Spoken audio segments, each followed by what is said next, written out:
Ritz के second lecture में आपका स्वागत है। हमने पिछले लेक्चर में पढ़ा था कि रिट्स का मतलब होता है आदेश। आदेश किसके लिए? रेमेडी के लिए। रेमेडी कैसी रेमेडी? यानी अगर आपका फंडामेंटल राइट्स जो है वो वायलेट हो रहा है तो आप आर्टिकल 32 के तहत आप सुप्रीम कोर्ट जा सकते हैं और आर्टिकल 226 के तहत आप हाई कोर्ट जा सकते हैं और वहां से रिट्स इशू करवा सकते हैं। रिट्स कितने तरीके की होती है? 5 तरीके की होती है और इनके जो नाम हैं वो लैटिन वर्ड से लिए गए हैं। लैटिन वर्ड से लिए गए हैं इनके सारे नाम और इसको हम समझेंगे डिफरेंट तरीके से, जैसे कि habeas corpus, first, second mandamus, third क्यो warranto, fourth prohibition and fifth ससुरारी। अब इनको याद करना थोड़ा सा टफ है पर हम यहाँ एक ट्रिक देखते हैं। हमारे देश में एक पार्टी है CPIML, communist party of Marxist और लेनिनिस्ट, पर हम उससे नहीं याद करेंगे। हम याद करेंगे एल को हटा देंगे और हम याद करेंगे सीपीएम पार्टी का हेडक्वार्टर, सीपीएम हेडक्वार्टर। सीपीएम का मतलब क्या हो गया? सी फॉर ससुरारी, पी मतलब प्रोहिबिशन, एम मतलब मैंडेमस, एच मतलब हैबियस कॉर्पस और क्यू मतलब क्यो वारंटो। तो अब आपको पांचों याद रहेंगे। C for certiorari, P for prohibition, M for mandamus, H for habeas corpus, Q for quo warranto. अब जब ये याद हो जाते हैं तो इनके मतलब को भी समझते हैं। पहले हम इनके मतलब को समझेंगे, इनके कॉन्सेप्ट को समझेंगे, इनके केस लॉस को समझेंगे और फिर हमें इनको याद करेंगे ट्रिक से। पहले हम देखते हैं जो हमारा पहला रिट्स है वो है हैबियस कॉर्पस। हैबियस कॉर्पस का मतलब क्या होता है? To produce a body. यानी जब आप हाई कोर्ट या सुप्रीम कोर्ट जाते हैं और वहां हैबियस कॉर्पस के रिट्स डालते हैं तो जब सुप्रीम कोर्ट या हाई कोर्ट रिट्स इशू करता है तो उसका मतलब होता है किसी को गिरफ्तार किया गया है और उसे पेश करना चाहिए। और सुप्रीम कोर्ट जब ये रेडी कर देता है, रिट्स इशू कर देता है, तो जो अथॉरिटीज होती हैं उनको गिरफ्तार हुए पर्सन को पेश करना पड़ता है। अगर गिरफ्तारी उसकी लीगल है तो फिर रिट्स जो होती है वो खारिज हो जाती है, लेकिन अगर इलीगल है तो उस व्यक्ति को छोड़ दिया जाता है। इसके कुछ केस लॉस देखते हैं। पहला केस है कानू सान्याल केस। ये एक नक्सली थे और इनको गिरफ्तार कर लिया गया था वहां अथॉरिटीज ने और इनके रिश्तेदारों ने हैबियस कॉर्पस फाइल किया और लेकिन इनकी जो गिरफ्तारी हुई थी वो लीगल पाई गई थी और इसकी वजह से इनको फिर से वापस जेल जाना पड़ा था। अभी हमने एक फेमस केस अभी करंट में देखा होगा, सोनम वांगचुक का केस। सोनम वांगचुक को जब लद्दाख में प्रोटेस्ट हुए थे तो इन्हें गिरफ्तार किया गया था और इनकी वाइफ ने हैबियस कॉर्पस की रिट फाइल की थी, बट उससे पहले ही गवर्नमेंट ने इनको छोड़ दिया। कोर्ट अपना जजमेंट देने वाली थी, उससे पहले ही छोड़ दिया गया, तो ये हैबियस कॉर्पस की रिट्स पूरी तरह से अप्लाई नहीं हुई। तो अब इसको याद करने का तरीका क्या है कि सोनम वांगचुक की वाइफ ने अपने हबी के लिए हैबियस कॉर्पस फाइल किया। तो हबी मतलब हस्बैंड के लिए हैबियस कॉर्पस फाइल किया। तो इससे आपको याद रहेगा habeas corpus, to produce a body.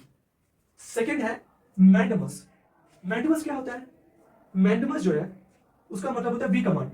हम कमांड करते हैं कि तुम ड्यूटी करो, यानी ये पब्लिक ऑफिसर के लिए ये रिट्स लगाई जाती है कि वो अपनी ड्यूटी अगर नहीं परफॉर्म कर रहा है तो हम कमांड करते हैं कि तुम अपनी ड्यूटी दो। और लेकिन बात इसमें है कि there should be a public duty होनी चाहिए, इस वजह से। और इसको याद करने का तरीका है मैंडेमस, मानो, मेरी बात मानो, वी कमांड। तो इससे आपको वो चीज याद रहेगी। इसका एक फेमस केस है विनीत नारायण केस। विनीत नारायण केस में क्या होता है कि इस केस में कई सारे पॉलिटिशियंस का नाम आता है, हवाला में नाम आया रहता है और सीबीआई को इसकी जांच सौंपी जाती है। पर सीबीआई क्या करती है? आनाकानी करती है, वो अपना काम नहीं करती है। तो मैंडेमस की रिट्स इशू कराई जाती है।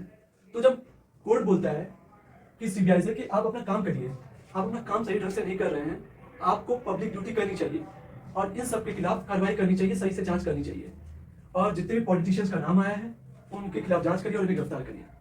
तो there should be a public duty और पब्लिक ड्यूटी के लिए आप इसे करा सकते हैं। याद करने का तरीका क्या है? मैंडेमस।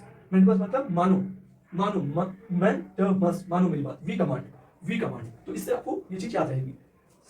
थर्ड रिट्स है क्यो वारंटो। क्यो वारंटो मतलब किस अथॉरिटी से? मतलब देखिए, जब भी आप कोई एग्जाम देते हैं किसी भी पोस्ट के लिए या किसी भी सब्जेक्ट के लिए, किसी कॉलेज में जाने के लिए, तो आपकी कुछ एलिजिबिलिटी होती है।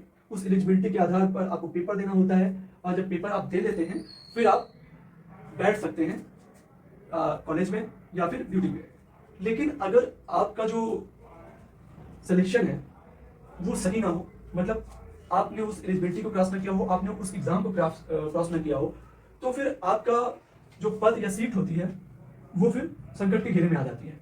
और अगर कोई रिट्स फाइल करता है तो आपको अपना पद या कॉलेज छोड़ना पड़ सकता है। बट यहाँ कॉलेज की बात नहीं हो रही है, यहाँ पब्लिक ऑफिस की बात हो रही है। पब्लिक ऑफिस की बात हो रही है तो हम एक केस की बात करते हैं, बी.आर. कापुर केस। इसमें क्या हुआ था कि तमिलनाडु की सीएम बनती जयललिता, उन्होंने इलेक्शन जीत लिया था। इलेक्शन जीतने के बाद किसी ने रिट्स फाइल किया बी.आर. कापुर ने, और कोर्ट ने जयललिता से पूछा, क्योंकि उस समय जयललिता के ऊपर, सीएम जयललिता जो थी, उनके ऊपर क्रिमिनल का केस चल रहा था। तो जब क्रिमिनल का केस चल रहा था तो कोर्ट ने पूछा कि आप किस हैसियत से सीएम बन सकती हैं, और उनको अपना सीएम पद छोड़ना पड़ा था। कोर्ट ने इस रिट्स को इशू किया और उनको अपना पद छोड़ना पड़ा था। तो इतना स्ट्रॉन्ग है क्यों आप किसी भी पब्लिक ऑफिसर के एलिजिबिलिटी या कोई अपने पब्लिक पद पर क्यों है, ये आप पूछ सकते हैं क्यों के थ्रू। ठीक है, अगला आता है प्रोहिबिशन। देखिए सर्शुरारी और प्रोहिबिशन, उससे पहले हम एक चीज और देखते हैं कि क्यों को याद कैसे रखेंगे। क्यों मतलब होता है किस तरह से बैठे हो, क्यों बैठे हुए हो, क्यों से याद रख सकते हैं, क्यों बैठे हुए हो भाई। तो क्यों वारंटो को याद करने का तरीका है किस वजह से आप बैठे हुए हो, इस पद पे आप क्यों बैठे हुए हो, तो क्यों से आप याद रख सकते हैं क्यों वारंटो। अब आता है प्रोहिबिशन और ससुरारी। देखिए प्रोहिबिशन और ससुरारी जो है, प्रोहिबिशन और ससुरारी जो है, उसको याद करने का एक तरीका है कि प्रोहिबिशन मतलब होता है, ऐसे याद करो, prevention is better than cure. यानी अगर किसी चीज को प्रिवेंट करना है, यानी होने से रोकना है, प्रिवेंट करना है, तो प्रोहिबिशन लगाते हैं, और हो जाने के बाद अगर क्योर करना है तो फिर ससुरारी लगाते हैं। ये तब होता है कि लोअर कोर्ट या ट्रिब्यूनल्स कोर्ट जो है उनके खिलाफ या किसी अथॉरिटीज के खिलाफ आप प्रोहिबिशन, मतलब उनका फैसला होने से पहले ही आप प्रोहिबिशन लगा सकते हैं, और उसके बाद अगर फैसला हो चुका है तो आप ससुरारी की रिट्स फाइल कर सकते हैं।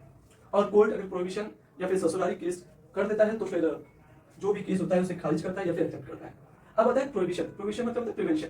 प्रिवेंशन का मतलब टू फॉरबिड, रोकना, यानी किसी चीज के होने से पहले ही रोक देना। यानी अगर लोअर कोर्ट है और ट्रिब्यूनल कोर्ट है, अगर वो कोई फैसला देने वाली है उससे पहले आप कोर्ट में पहुंच जाते हैं, सुप्रीम कोर्ट में, और कहते हैं कि सर देखिए ये मामला है और ये अपने जुडिक्शन से बाहर जा रहे हैं, ये इस केस में फैसला नहीं दे सकते, आप ये रोकिए। तो जब आपको, तो उस समय ये प्रोहिबिशन का रिट्स आप फाइल करते हैं। इसमें से एक केस है हरि विष्णु कामत केस। इसमें केस में क्या होता है कि हरि विष्णु कामत का जो केस होता है वो इलेक्शन ट्रिब्यूनल्स में जाता है, और इलेक्शन ट्रिब्यूनल्स इसमें जांच बिठाती है और जांच करने लग जाते हैं, और वो इलेक्शन के अलावा और कई प्रोस्पेक्ट में चले जाते हैं, प्रॉपर्टी और अदर दूसरे मैटर में, जहां पर उनकी जो जुरिडिक्शन है वो समाप्त हो जाती है और उनका फैसला आने वाला होता है। उससे पहले हरि विष्णु पहुंच जाते हैं कोर्ट में, और कोर्ट ये फैसला देती है कि आप अपनी लिमिट क्रॉस नहीं कर सकते, आपको आपके फैसले पर रोक लगाई जाती है। आप सिर्फ जांच करिए कि इलेक्शन में कैसा फ्रॉड हुआ है, आप उसकी जांच करिए। ठीक है, दूसरा है ससुरारी। अब जांच पूरी हुई, फैसला आ गया है, चाहे ट्रिब्यूनल्स का हो, लोअर कोर्ट्स का हो, या फिर किसी अथॉरिटी का, तो उसके बाद आप क्योर कराने के लिए जाते हैं, और क्योर होता है ससुरारी रिट्स के थ्रू, ससुरारी।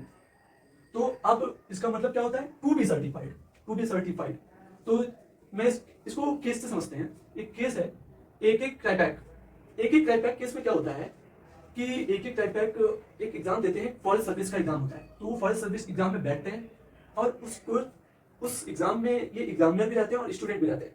तो इनके खिलाफ एक रिट्स डाली जाती है ससुरारी की। तो कोर्ट इनसे पूछता है भैया तुम दोनों कैसे हो सकते हो, स्टूडेंट भी हो और तुम ही एग्जामिनर भी हो, तो दोनों चीज आप एक क्वेश्चन में नहीं रह सकते एक पद पे, और इनका जो सिलेक्शन होता है वो डिवाइड हो जाते हैं, तो इन्हें रोक दिया जाता है। तो ये फेमस केस है एक क्राइपैक केस।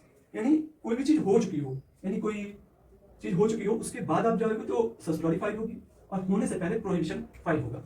ठीक है, और ये तब होता है कि जब इलीगल हो, मान लीजिए कुछ इलीगल अनकॉन्स्टिट्यूशन हो, या ज्यूरिडिक्शन से बाहर जा रहा हो कोर्ट या अथॉरिटी, तो उसको लैक कर रहा हो, या वो ज्यूरिडिक्शन को क्रॉस कर रहा हो, या नेचुरल जस्टिस के खिलाफ हो, तो इस केस में आप ससुरारी फाइल कर सकते हैं।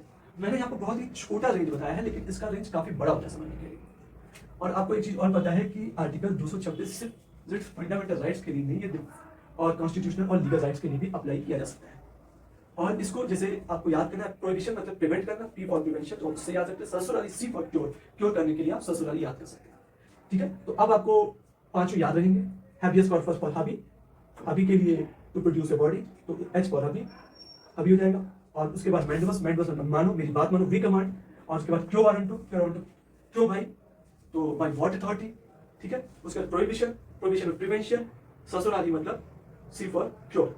तो अब आपको ये याद रहेगा काफी, और आप इसको भी याद सकते हैं CPM HQ, है ना, ससुरारी, प्रोहिबिशन, मैंडमस, हैबियस कॉर्पस और क्योर वारंटो। तो इससे आपको याद आएगा, ये ट्रिक आप याद कर लीजिए, CPM HQ, और इनके नाम पहले वर्ड से याद करेंगे आप, एग्जाम में कोई भी क्वेश्चन आएगा आप सॉल्व करने की ताकत रखेंगे। Thank you very much.